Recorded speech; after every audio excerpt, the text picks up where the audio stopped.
This is going to be the whole topic for a whole weekly vlog. So things will be highly delayed. I apologize. But yeah, this is another weekly vlog, and we wanted to talk about a few things. We want to talk about Emmie's Botox. And you're thinking, wait a minute, Botox for her forehead? No. Botox for her bladder. And you're wondering, why does someone need Botox for their bladder? Let me explain. So, my wife is a C5, C6 quadriplegic. She got injured February 21st of 2024. And bladder Botox is typically used in people who have bladder spasms or incontinence. Bladder spasms can cause leaking and incontinence and just all general anxiety. Because when people have bladder spasms, it can really honestly ruin the quality of your life. And in that way, because you have a spinal cord injury, if you have it high enough or low enough, it can still affect your bladder and bowels. And one of the main issues that my wife experienced was bladder spasms. I think it started in her injury, and it was around March. They started in February, the moment she got injured. Unfortunately, I think 5 days after injury, February 26th, that's when the bladder spasms started. It was significant enough to cause her chronic anxiety about it. Oh my gosh, my bladder spasm and I'm not prepared. So my wife's bladder spasms would get so bad, not to the point that it'll cause full-on, blown accidents, and she's very grateful for the fact that they didn't. But they did cause a borderline anxiety around everyday life because of the fact that she had to worry about her bladder spasms. In March, thankfully they got her on really quickly, she started bladder Botox. After the bladder Botox had kicked in, she still had a few bladder spasms, but it really helped. They started out on 100 units, and it really did help. It was really good for Emmie, and we were very grateful that it did completely, it completely stopped it until it wore off. So my wife's bladder spasms are pretty much constant without the Botox. Without the Botox, my wife will experience several bladder spasms to the point that she might leak a little. Without my wife's bladder Botox, she would have bladder spasms, and they get pretty much worse around that 3 to 4 month mark. Not too bad, but she finds herself doing more catheterizations and then having more higher autonomic dysreflexia when her bladder is nowhere near the amount of full that it should be. Because my wife can hold about 500 cc per catheter that she does every 5 to 4 hours, and that has been her regular. But when it gets around the bladder Botox time, around 2 months and a half or even 3 months and a half, depending on the frequency and bladder spasms, she will start doing about 300 or even 200. That's not normal. She would have a 250 cc catheter even though her AD felt extremely high, and that is not good. And then her bladder would eventually, if her bladder got too full, maybe 300 cc mark, which again is not normal at all, it would just leak. And that is not good. That is not normal for my wife, and that has never been normal before the bladder spasms. With the bladder spasms, they typically kick in around the 3.5 month mark or the 2.5 month mark, depending on her frequency and needs.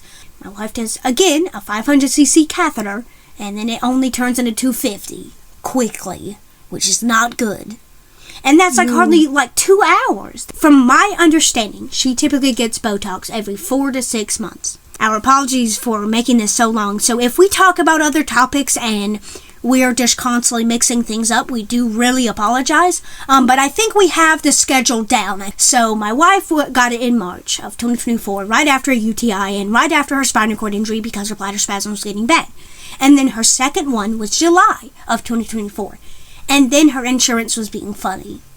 It wouldn't no longer cover the Botox anymore. So she had to go a long time. Fortunately, in this time, she had never gotten a UTI when she stopped Botox. My wife had gone 11 months without Botox. 11 months. Jesus. She hadn't had a UTI in this time. Her bladder was actually finally listening to her and not being crummy. And sadly, the unfortunate reason was her insurance was being crappy. It would no longer cover the $1,000 of Botox that she needed. unfortunately. So we had to forego that third treatment. And we should have put the year, no offense, I was a little dummy and didn't do that. But now we got it compact. And finally in June, we went to a new insurance and they covered it. They actually fucking covered the one in June. So we're like, hooray, we can get her back on Botox. And then 4 months later, in October, she's got another Botox. October 17th was her round of Botox.